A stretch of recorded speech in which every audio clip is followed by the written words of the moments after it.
Hey everyone, it's Elaine. Welcome back. Glad to have you here. Well, as I have been doing for the last couple of weeks, I'm back on greeting cards. And it is so much fun to take a greeting card. Mine have all been brand new, but you could do this with one that you've received and you want to upcycle it and turn it into something fun. I've been taking cards and turning them into little writing journals. It is I don't know. I just really enjoy it. You can do one for the most part if you have the time in a day. Sometimes you have to let things dry and stuff like that.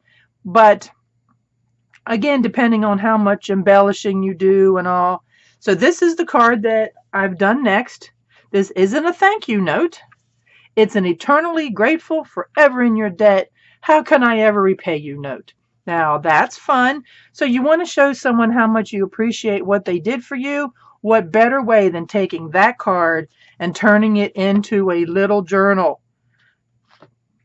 Now on the side, I did do my signatures backwards. So that rather than having the string inside, I have it on the outside. And there again, you can put little beads on there, a charm, something that may be significant for you and the person that you're giving this journal to. Or if you're just keeping this for yourself, something that means, a great deal to you, something that'll remind you of something. So, and of course, I used sheer ribbon on the front where I have done the same in some past ones because I like it. You can still see what it says. And I will also be attaching an envelope with this so it can be shipped. Now, right inside is a collection of different kind of note papers and such for, notes that you would want to tear off. And as I have done in the past, I have perforated them.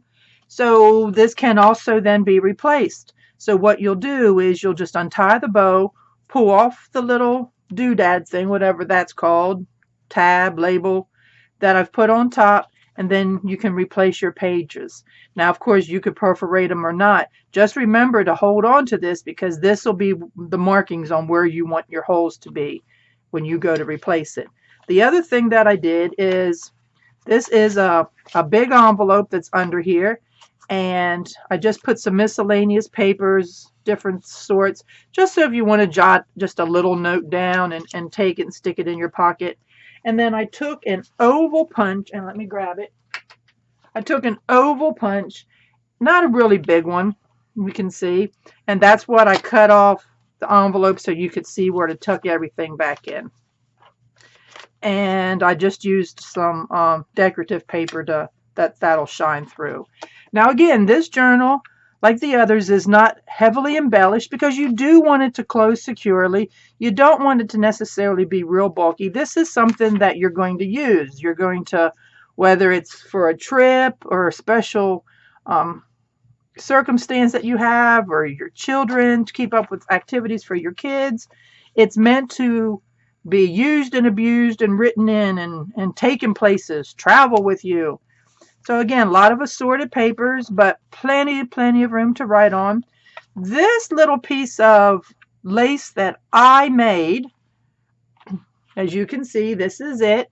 I will do an upcoming video on that to show you how I did that. I just took scissors to it and cut a little piece and then painted it gold. Now here's just some little pieces of cardstock to stick in the tuck. But again, you could put anything else in there. It'd be cute having a little picture peek out of there.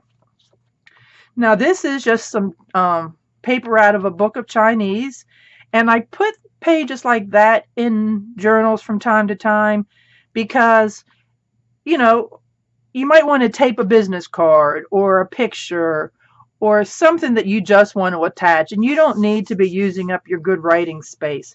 So I like to put a little something in there to break it up, and then here's a little note place for you.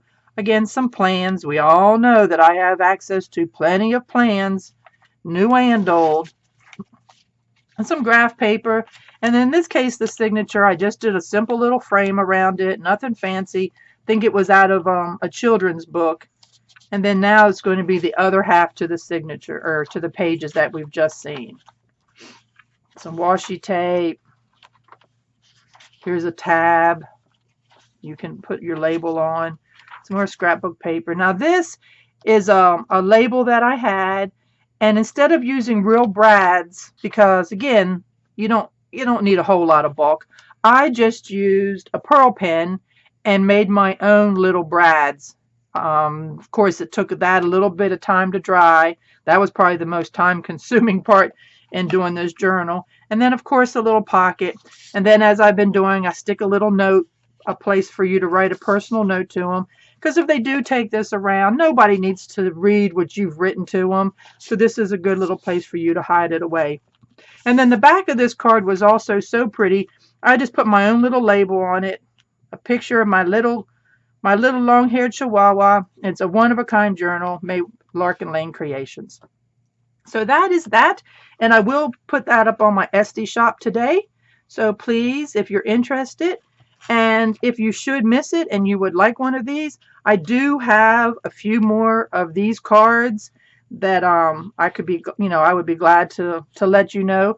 Just contact me privately if you would, either on my Facebook or Facebook Messenger, or write a note down below and tell me how to get back in touch with you, and I'll be glad to, and we can work something out. So I appreciate the time that you've sat and watched me, listened to me, and I'll be back with some more cards. Hope you don't get tired of it.